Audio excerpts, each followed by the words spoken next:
Hello traders, Mark Chapman here, the creator of the trademark Trap Traders concepts. Welcome to today's Trap Traders Trade of the Day analysis. Today's date is a very quiet Tuesday, the 11th of April 2017. Not much happening in the news-wise today, very subdued.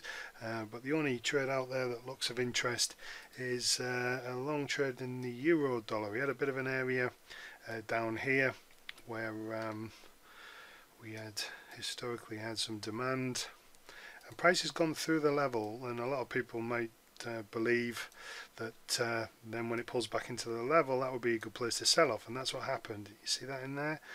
Traders looked at that and thought that that was a break pullback, and the market presented itself in such a way that it actually provided them with some confirmation of that. So that's what I refer to as entry cheese. It's the price action at the hard right edge that ultimately tempts the trader in off the sidelines to take some risk, believing that their assumptions on some type of historical analysis are correct. If you just think about how you enter a market, so let's just say you're a trader who trades support and resistance and break pullbacks and things of that nature.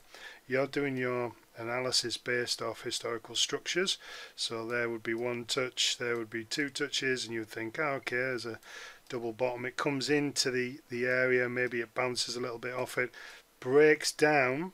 That type of trader, based on that historical analysis, is, excuse the mess up of the arrows there, but you get the idea, is looking for price to come back and react off that level. If they get that reaction, that's what's going to draw them in, because they're going to believe it's going to follow through. Now just ask yourself the question, what does it take to get you into a trade, right? And usually that could be a big engulfing candle. 2 or 3 candles certainly will do it, and the hard right edge, this area on a chart that we all have, right? Apologies, that's not the most perfect line either, but you get the idea.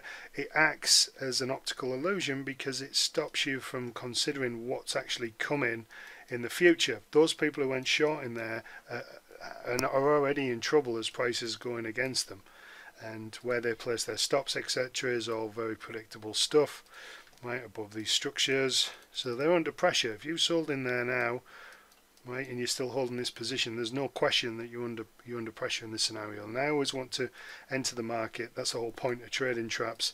It's waiting till your opponents make their move first and then allowing price to develop and catch them on the wrong side of the market. So if this breaks up, pulls back, this looks like a pretty decent place to get long. Fundamentally not the greatest trade you'll ever take, because you want to really be buying dollars, but slim pickings at the moment. There's not much going on today, so this looks like about the best of a bad bunch. Massive round number as well. So yeah, if you'd like to learn more about how we trade in this manner, how we have hacked the trading strategies of the vast majority of people out there, so that we can always make sure that when we pull the trigger, our opponents are losing and everybody else is starting to second guess the positions as well. So okay guys, take care, have a nice day.